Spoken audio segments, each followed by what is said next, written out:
Hi students, in the previous video we have seen characteristics of embedded system in detail. So basically we are dealing with concepts related to embedded system design which is part of your curriculum module 4. In today's video we will be trying to look at some quality attributes of embedded systems. And in this video basically I have divided these attributes into two videos. Okay, so the first portion of that video will be dealing with operational quality attributes, and the second part will be dealing with non-operational quality attributes. So that clearly tells you that quality attributes of embedded system are divided into two categories. Before getting into that, so basically what you mean by attribute? Attribute is a feature which is inherent in the system. Sometimes we misunderstand this attribute as a characteristic of the system also. But I would suggest characteristic and attributes, they are entirely different. That's why we are discussing it separately. So in general we know what is an attribute. So what is an attribute related to embedded system, and we call it as a quality attribute. So quality attributes are basically non-functional requirements that need to be documented properly while you are designing that system. That is because if these attributes are well defined and if it is a measurable kind of feature, then it will give a very good impact, I say positive impact on the system development process during the process, as well as modification if required later during that process also. So the end product itself will be better if we can take care of these quality attributes. So the various quality attributes that needs to be addressed in any embedded system development are basically classified into two types. So the first one is operational quality attribute, and the second one is non-operational. So first let us look into what are operational quality attributes. So whichever features or attributes that need to be documented which are related to embedded system when it is in online mode, when it is operating, are known as operational quality attributes. So whatever the attributes we are going to discuss in this video will be features, in the sense attributes inherent in the system when it is operational or when it is operating. So to name them, I have response, throughput, reliability, maintainability, security and safety. So I am restricting my discussion to these 6 quality attributes which are operational. So let us see one by one. The first one is response. So as the name suggests, we all know what is response. We have discussed a lot about response time. So response is a measure of quickness of the system. So how fast you react to something is response. Okay, for a feel of it, take a general example, like okay, if a dog is sleeping somewhere, okay, and you being naughty, you want to disturb that dog, you go very near to the dog, you do something, you poke the dog, and what does the dog do? Okay, if it is you are stranger for that dog, we cannot predict, okay, how that dog reacts.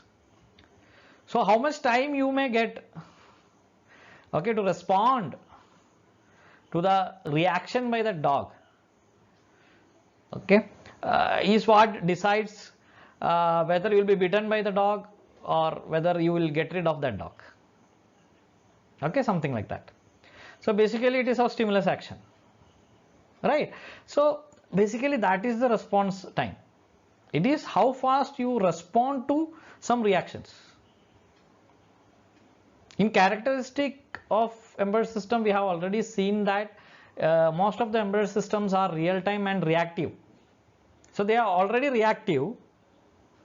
Now the attribute which supports that is the response time. So you are going to react to an input signal, okay, there is already an input signal there. So how fast you will respond to that input signal is very important. So it becomes an attribute. So that is a feature inherent for the embedded system. Technically speaking, how fast your embedded system is tracking the input variables. So as we know, in the present world, most of the embedded system demand fast response, okay, because most of them are real time. So one good example which I can put forward is an embedded system deployed in flight control application. So that should be really real time. Okay, when I say real time, there is no delay in this real time. It should be actual real time.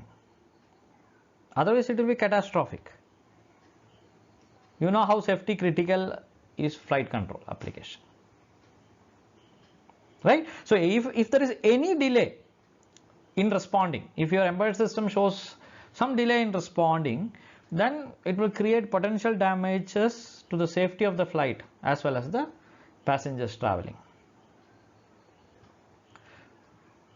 Okay, being said so, it is not necessary that all embedded systems should be real time in response. We have seen that while discussing characteristic. Okay, so if you take an example of an electronic toy, so it is not going to be time critical. Okay, it may or may not respond, doesn't matter. If it is not responding at all, you throw it, you buy a new toy. Obviously it will have some effect on your kid or whoever is playing with the toy, but it's not a critical effect. So always remember, response is the most prior and very important. So there is no the system should respond within a particular timeline. So it becomes a very important attribute. So the next one is throughput. So basically throughput deals with the efficiency of the system. So what does it actually mean? Technically we say that it is defined as the rate of production of a defined process over a stated period. Okay, that doesn't give you any idea. Okay, but that is required because it's technical definition. Okay, to make you understand, it's like we'll connect it to the previous attribute. What was the previous attribute? The previous attribute was response. How fast your system respond to an input variable. Okay, once, twice, thrice, 4 times, 5 times, it goes on. In the sense, how many times your system responds to something, some input variable within that given time. For example, an embedded system was designed to respond for something in 0.1 second. Just a weird example, 0.1 second. Okay, so that particular event occurred, your system responded. Okay, very good, it responded in 0.1 second. Same thing happened after half an hour. Okay, it responded. At what time? Again 0.1 second. Yes, excellent. So this goes on. So okay, you take 10 times, you take 20 times, you take 100 times, you take 1,000,000 times. Whether your system is responding to the same variable within the same stipulated time, yes, your throughput of your system is very good. I hope it's very clear. But usually in the market, in the industry, it doesn't happen that way. We'll keep some benchmark for it. Okay, because as we have seen while comparing general purpose operating system and embedded system, the performance of the embedded system is not only measured by speed of the system, it has other key factors like memory usage, right? So there are other key factors also. So we give a benchmark to measure throughput.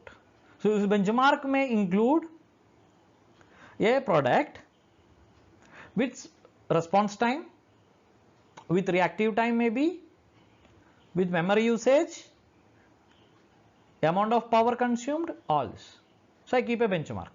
Okay. So I produce an embedded system, okay, a batch of 10. All these 10 should satisfy all these parameters. Getting? So first I create a benchmark. Okay, 0.1 second, 20 milliwatt. So for this particular system, memory usage should be okay 2 kilobytes or 2 megabytes. Okay, this is the benchmark. Now next batch of 10 system of similar system should agree with this values. If it agrees, okay. So that is how we test it. In the real system, once it is a product, it should still satisfy it. So that is what throughput actually means.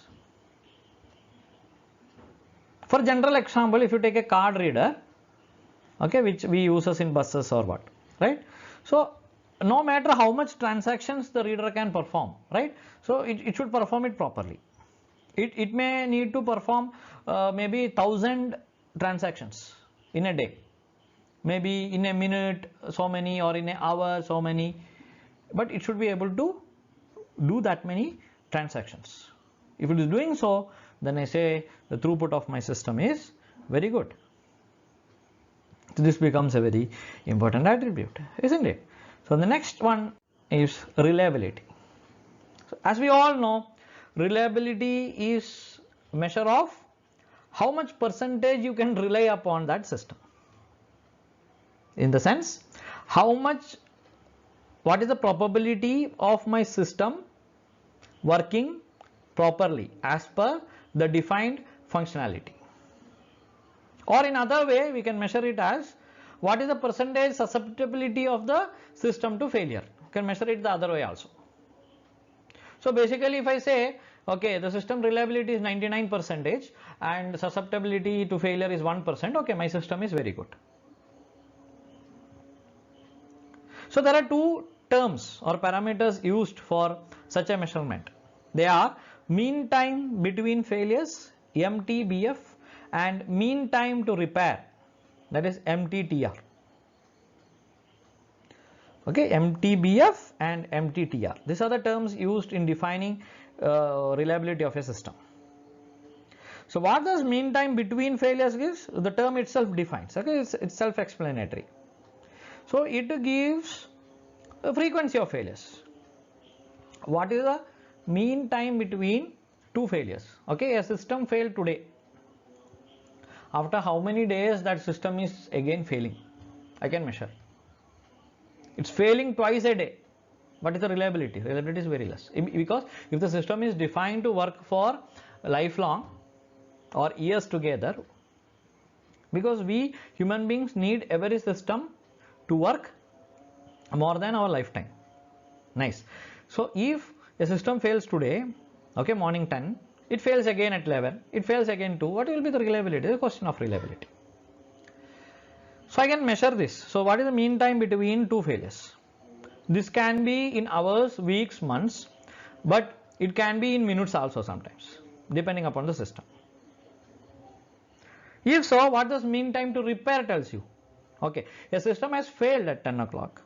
How much time I can spend in repairing that system to make it back to normal functioning system? That time is MTTR, mean time to repair. It indirectly tells you how long the system is allowed to be out of my system, means out of my board. How long I can allow my system out of order? Can it be 1 day, 2 days, 3 days, 4 days? Can I keep it aside for so many days? Is the question. So if an embedded system is very critical, is working for a very critical application, then this MTTR should be in the order of seconds or minutes. So I hope the attribute reliability is very clear. Okay. The percentage of proper functioning should be very high, and percentage susceptibility of the system should be very low, as it's very clear. Same way, the mean time between failures should be very high, and mean time to repair should be as low as possible. The next attribute is maintainability. Reliability and maintainability are considered as two complementary disciples. Okay, they are the previous attribute, that is reliability, and this attribute maintainability are actually very close to each other. That is because if your MTBF, that is mean time between failures, is very high, your system never failed. For example, your system never failed till today. You have purchased it 3 years back, and for last 3 years your system has never failed. It's excellent. Then what is its maintainability? Zero, because it never failed, so you never know how to maintain it.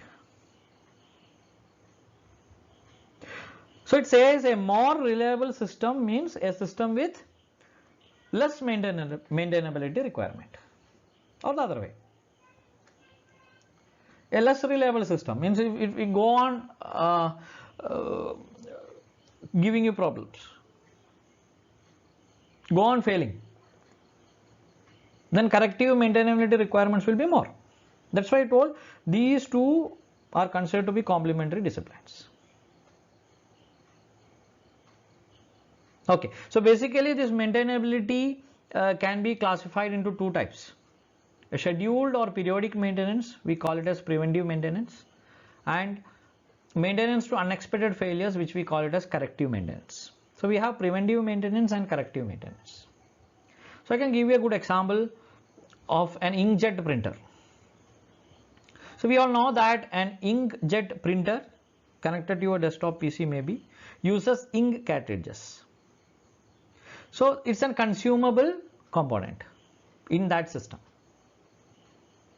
So since it is a consumable component, a seasonal maintenance would be required for cartridge. It says after n number of printouts, maybe you can print 1000 pages or you can print 2000 pages. So after 2000 pages of printing, you have to replace the cartridge. Otherwise, you cannot maintain the quality of the print. So that is a good example for preventive maintenance. Otherwise, you are going to get a very unclear print or no print if you are not replacing it on time. That's why we call it preventive or periodic maintenance. Or you can schedule this maintenance also.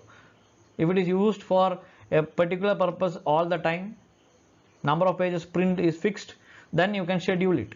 Every 3 months or every 4 months I am going to change the ink cartridge. Okay, now coming to unexpected failure. The feeding part of the printer, the intake of the paper is nil, the ink is full, all the other things are working properly, but your printer is not feeding in the paper. Everything was perfect yesterday, everything was perfect today morning, but suddenly it is not feeding in the paper. So it was totally unexpected. So we call it as unexpected failure, and for such failure we may need corrective maintenance. So it requires immediate repairs. So here MTTR come into picture. Your printer is not feeding in the paper. Now the printer is no use. So you switch off the system. You need printing, but your printer is not proper. So now how much time you can keep this printer aside will decide MTTR, mean time to repair. If you are keeping it aside for 3 days, 4 days, 5 days, it's up to you. Depends. You are not getting a good technician to repair it, or you yourself don't know how to repair it and you are not finding a technician. The circumstances are not allowing you to find a technician, whatever. So how many days you can afford this printer to be aside, not working? Is MTTR, which we discussed in the previous attribute. That's why I repeat, reliability and maintainability are very close to each other. So it is obvious that maintainability is simply an indication of availability of the product for the use. Okay. So in any embedded system design, the ideal value for availability of the system is given by this. Availability of a system is MTBF divided by MTBF plus MTTR. So MTBF is mean time between failures. Okay, for example, if you take mean time between failures for an inkjet printer is 6 months, then this is 6 months. The denominator also I have 6 months plus MTTR if maybe 0.1 month. Okay, you divide a month by 10, okay, 3 days maybe. So I am taking 3 days to replace maybe unexpected failure. So this is 6 months, this is 6 months plus 3 days. So availability will be like around 0.9 something. Okay, so your system will not be 100% available for you. So you have to foresee this. If you want to foresee, you should know what is reliability attribute, what is maintainability attribute. So it should be properly documented. What are the failures possible in your system? If that particular thing is failed, okay, how many hours or days you may require to replace it? So what is my MTTR for defined failures? What can be the expected MTBF? All these things will be known to you only if these things are properly documented. So there lies the importance of documentation of attributes. I hope maintainability is very clear. So next comes security. This is very tricky attribute. The 3 major measures for this attribute. The first one is confidentially. Okay, basically confidentiality. Sorry for that mistake there. It is confidentiality, then integrity, and then availability.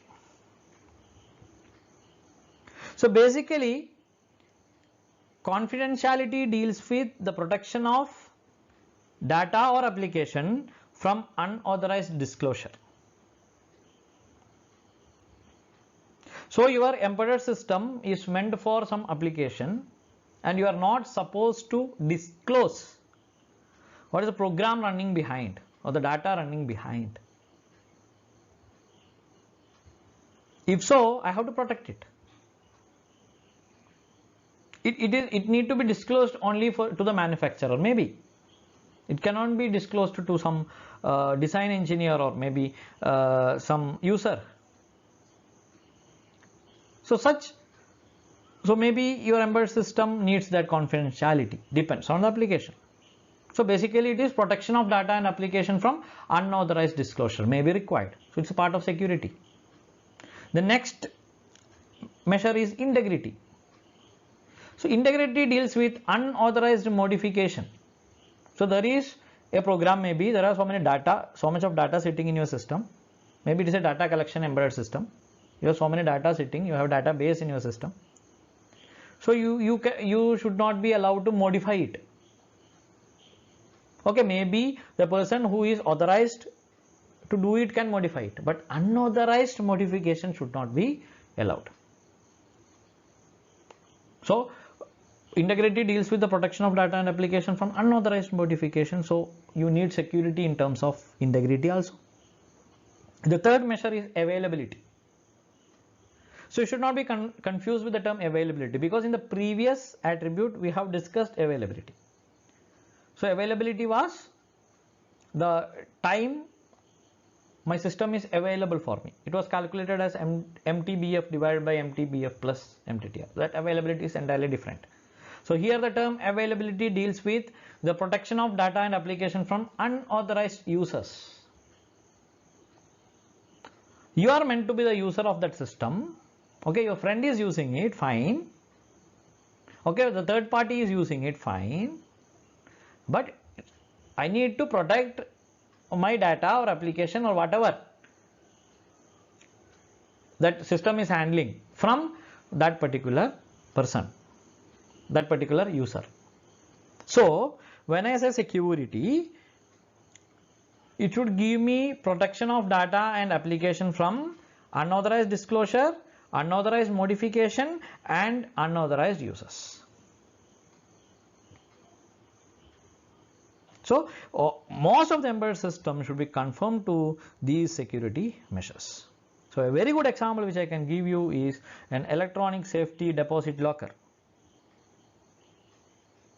So it is supposed to be a safety deposit locker whose PIN number or password should be known to the user only. So there cannot be any unauthorized use of it, there cannot be any unauthorized modification of it, and there cannot be any unauthorized disclosure of it. All the three things should be protected. So it's very good measure of information security. So this attribute is very, very important. The next one and the last one is safety. So basically safety and security are two confusing terms. Okay, sometimes we feel that both of them are single attribute. There are instances where we feel it. But you should understand that both the attributes are very unique. They represent two unique aspects in quality attributes. So we have seen in detail what the security deal with, right? So safety basically deals with possible damages that can happen to the operators, public or the environment due to the breakdown of an embedded system, or maybe due to emission of some hazardous materials from the embedded system. So it's nowhere related with security. Security is protecting my information, right? Safety is possible damages that can happen due to the system. So a breakdown of an embedded system can happen at any time. It can happen due to a software failure, or it can happen due to hardware failure, or it can happen due to both. So analysis of such breakdown is must. Otherwise what is going to happen is we cannot anticipate the damages. So anticipation of damages is must. For that, analysis of safety measures is must. So we have to analyze the safety of the system and then evaluate the anticipated damages. Thereby we can determine the best course of action to bring down the consequences of the damage to an acceptable level, because we may not be able to avoid it. Okay, we cannot, most of the cases we cannot avoid breakdown of the system, but what we can do is we can ensure the safety of the environment, people around that system, and maybe associated system also, safety of the associated system also. So to do that, I should know all the features of that particular system. What will happen if that system breakdowns? What are the safety measures I should take? Because it varies from system to system. Maybe an embedded system which is okay, not catastrophic. If it fails also, I will never know. Such systems are more, right? Low power electronic systems. We will never know that it's failed. Later, after troubleshooting, we'll understand that it's failed. Fine, but there will be some embedded system which is high voltage system, high voltage actuator connected systems. The IO subsystems will be very hazardous of that embedded system. In such cases, I should be able to document properly what are the safety measures which you should be handling while operating that system. So I hope these 6 operational quality attributes are very clear. Thank you for watching.